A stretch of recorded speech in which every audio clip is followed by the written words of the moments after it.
What I want to talk about now is organizational culture. And I'm sure you've heard this term like a billion times. It's one of the hottest topics around the world, right? Every professor and his grandmother is writing a book about organizational culture and how culture is a competitive weapon and how it's the secret sauce to the cooking that is your company. The point is, everyone talks about culture. And in this study, culture is, I would say, fundamental. In any organization, it's fundamental. But in a turnaround or a transformation study where you're putting an entire company on a completely new path, it's even more important. It's important because you can't really do anything until you understand the culture, right? And I want to discuss two important points in this podcast. One is, how do you understand the culture of an organization? And two, the difference between, or at least this idea that there's a difference between leadership culture and employee culture. So let's start with the first one about how you understand the culture of an organization. Now, organizational design experts, and we have a couple in the study, will go out of their way about how they're going to do these surveys and culture interventions and these deep dives and these thermometer drops and these precision insertions to extract information about what the organization thinks. And I've seen it. I've seen them do this at the power utility. I've seen many companies come in before we arrived that come in and they do an organizational study. We went in, we did an organizational study, we did a culture survey, we did all these surveys asking employees what they felt. Now, I have a very simple view of this because I'm a bit of an old school partner. I don't think you need these culture surveys. I don't think you need them. I think you don't need them because there's a much better survey to do, and it's not called the culture survey. It's called the incentive structure of a company. It doesn't matter what people tell you.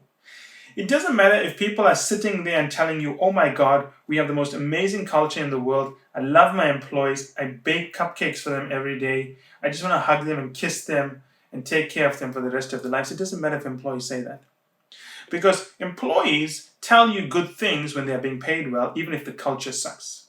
Right? If you pay the most vicious and vile and greedy and corrupt banker in the world a lot of money, he will say wonderful things about the firm where he works. If you pay the most nefarious lawyer a lot of money, he will say wonderful things.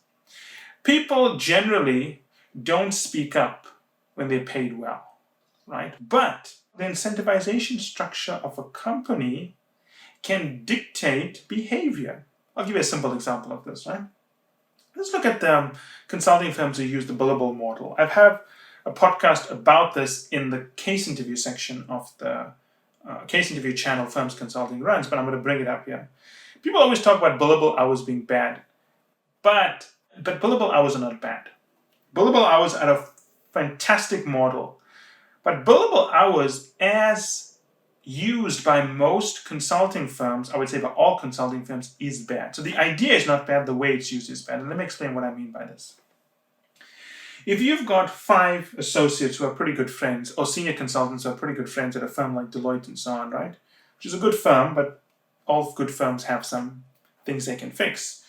And these guys are measured on billable hours. Now, they're going to have 2 problems with this. Firstly, they're going to compete. They're going to withhold information if they know projects are coming up so that they can get onto it to be billable. They're not going to say, hey, Peter, this great project has come up, but I think you have better skills to be on this project, so why don't you go onto it and I'll wait for the next one. Of course, they're not going to do that. So when you pass the ownership of billable hours to the junior person, when you make being billable the role of the junior person, they hoard good projects so that they can be billable. But there's another more nefarious long-term problem. When an employee only wants to be billable, he's not going to take projects that round out his skills and abilities. He's going to take projects that keep him billable. So the goal is to be billable, it's not to be a great consultant.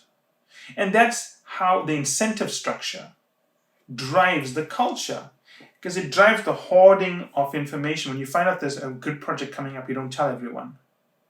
When you know there's a project coming up that's great with less billable hours versus another one which is horrible with long billable hours, you'll take the long billable hours project and you'll become bitter and disappointed but the incentive structure drove this. So when you're looking at any organization, look at the incentive structure. Look at what they need to do to get paid. What do they need to do to get a bonus? What do they need to do to get promoted? What happens if they report bad behavior? What happens if they blow the whistle? Look at all the options they have to be remunerated, and look at all of the options that are available for them to be punished. If you list that on a sheet of paper, that's going to tell you the culture of an organization, not some survey. The survey sometimes is right, but a lot of times it can be misleading, especially when an organization is doing well. A culture survey is always misleading. When an organization is doing bad, a culture survey can also be misleading. It can be misleading because sometimes employees follow narratives. They heard something and they just repeat it without any basis of fact. But the incentive structure never lies. So it's one thing we've learned, right? So while all the organizational design consultants have been going around and doing surveys, what I've asked the value analysis team to do is pull out the incentive structure for me. And I want to see what happens to promote, reward, and punish employees. And not just on paper, but what has actually happened. So it's one thing to say this is what's on paper. Go back and say, okay, give me an example of someone who complained, of someone who blew the whistle on something. How were they treated? Give me an example of someone who came up with a great idea to increase productivity. How are they remunerated? So the paper version is still not good enough. You have to look at examples of what actually happened. And if you want to design a culture survey, that's maybe a good way to design a culture survey. Get a list of all the incentives and all the things that will get people punished. Ask for examples of what happened when they did the good things and the bad things, and that can become your culture survey. I find that to be a far more effective survey than what companies are now doing, because the problem is it's very misleading and it's not getting into the heart of the problem. So that's the first issue we found on this study. Like when we did use this corroboration technique, which I think has worked very well, and it's something we will definitely formalize and use much more in other studies. Now the other problem I'm going to raise, which is maybe not politically correct, but heck, I'm here to teach people, so I'll raise it anyway. Whenever I read about a country, any country, and I hear about the good, hard-working, righteous, God-fearing people who are just trying their best to pay their bills, and it's the corrupt elected officials who are wrecking everything, I think to myself, well, this is a democracy. You have the right to vote, right? If you voted for those people who are now wrecking things, why don't you just vote them out of power, right? So don't complain, do something about it. If you're telling me that the leadership is a problem and you have the chance to get rid of the leadership, and you're not getting rid of the leadership, then you're the problem, not the leadership. The second issue I have here is that the leaders, elected officials, come from the people. Then isn't it obvious to say the culture of the leadership is a representation of the culture of the people, because the leadership is just a subsegment of the population? It's like having a lot of fish in the ocean and you drag a net through.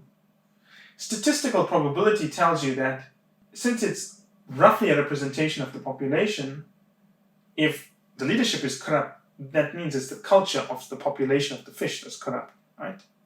Now, what do I mean by this? What I mean by this is that a lot of culture studies we do when it comes to leadership, we kind of make this ridiculous assumption that the leaders are some bad people that were brought in by an alien nation and have no representation to the employees. And I don't fall for that nonsense. The reality is this: if the culture of the leadership is corrupt, well, maybe I'm using the word corrupt but strongly, but the culture of the leadership is a problem, it's usually because it's the culture of the organization that's a problem. It's very rare where you have this wonderful, utopian employee culture where everyone gets up in the morning, sings songs, put on their working outfits, skip to work, and just wants to do good things. And yet, they somehow have this corrupt leadership. That's very rare. It happens in situations where maybe it's a family-owned company and you cannot change the leadership.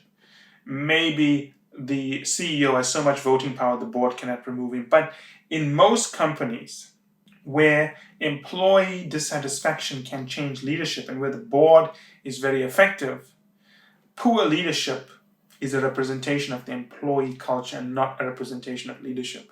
And it's one of the things I've been very aggressive with on the study, because this utility has had a lot of recycling of leadership over the last 10 years. I mean, lots of new leaders have come in.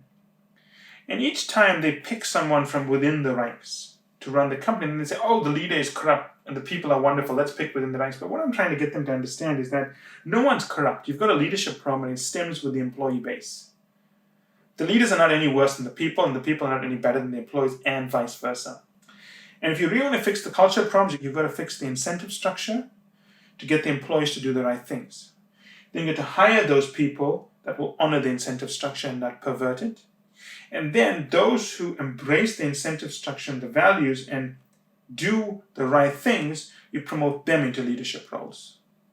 But you never, ever are going to find some amazing leader. Well, it's possible, but it's rare to find some amazing leader within the bulk of the organization if the bulk of the organization has a culture that you don't think is conducive to doing outstanding work. This is why companies parachute in external leaders, right? Like when Lou Gerstner went to IBM. IBM wasn't corrupt, they were just lazy and maybe incompetent when he went in, right? And he had to drive a cultural change from the top. He was an external person. Which is why when you try to change the culture of an organization, you don't promote from within. Now, we have strongly advocated a new leader needs to come in here. Well, actually, if you read the study, we've strongly advocated this company shouldn't exist any further. And our recommendation is most likely going to be endorsed, right? But the point is this, when you're dealing with cultural changes, it's very easy to fall for this trap of just changing the leadership and everything will change. If you change the leadership and you want everything to change, you got to bring in a leader who has a different cultural model, and you'll push that onto the organization. If you're just hiring someone from within and expecting that, well, he's going to be different from the culture you imported him from, you're going to be sadly mistaken. So to wrap up here, the two things you got to remember is one, you want to understand the culture of any organization. Doesn't matter what they say, doesn't matter how well the employees are rating the organization, doesn't matter if everything looks hunky-dory, you look at the incentive structure and the penalty structure. And you look at how they have responded to that. Second, don't assume that organizations is selecting these corrupt and terrible leaders from this utopian employee mass. The reality is that if the culture of the leadership is not great, it's because the culture of the general employee base is not great. No one's wrong. No one's committed a crime. But for whatever reason, the culture is not working and you've got to drive a change, which is why you need external blood in. It's never going to change from within. As always, if you have any comments or questions, I'll be happy to take them. Please feel free to tell me your own thoughts about dealing with organizational change, and I'll be more than happy to provide my own feedback and talk you through more in terms of what we see happening in the study. As always, the questions we receive help us develop the podcast we're going to release. So I hope you enjoyed that, and I hope you will listen to the podcasts that follow.